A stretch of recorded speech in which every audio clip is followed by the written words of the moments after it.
কে দাবার এক্সে তোরে? কে দাবার এক্সে? কে মুখে মুখে তর্ক করা শিখছস কেন? হ্যাঁ, বিগত কয়েক বছরে দর্শক মহলে ভিন্ন রকম এক ছাপ ফেলে যায় নির্মাতা কাজল আরিফিন অমির ব্যাচেলর পয়েন্ট সিরিয়ালটি।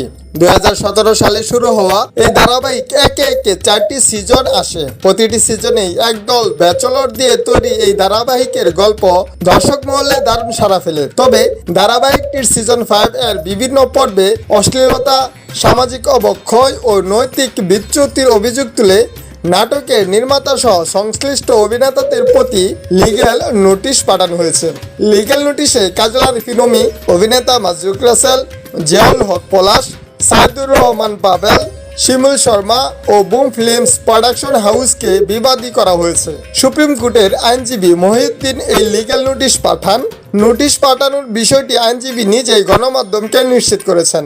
সুপ্রিম কোর্টের আইনজীবী মহিউদ্দিনের পাঠানো লিগ্যাল নোটিশে বলা হয়েছে, ব্যাচেলর পয়েন্ট নাটকের 5ম সিজনের 1 থেকে 8 পর্বে এমন বহু সংলাপ রয়েছে যা অশ্লীল, ডাবল মিনিং এবং সমাজে বিশেষ করে কিশোর তরুণীদের উপর নেতিবাচক প্রভাব ফেলেছে।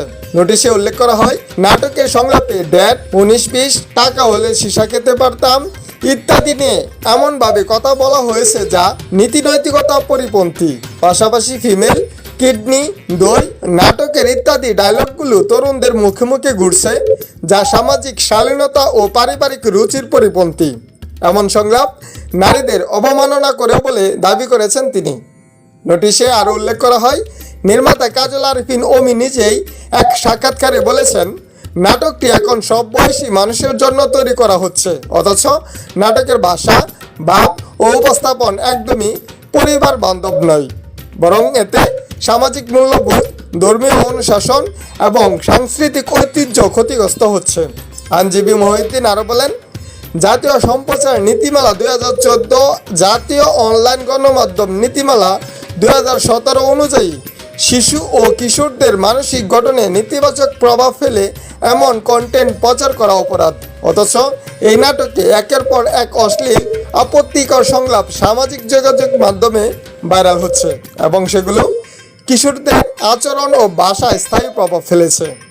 নোটিশে 7 কার্য দিবসের মধ্যে নাটকের বিতর্কিত সংলাপ ও ভিডিওগুলো অনলাইন প্ল্যাটফর্ম থেকে সরিয়ে নেওয়ার আহ্বান জানানো হয়েছে, অন্যথায় আইনি পদক্ষেপ নেওয়ার ঘোষণা দেন নোটিশদাতা।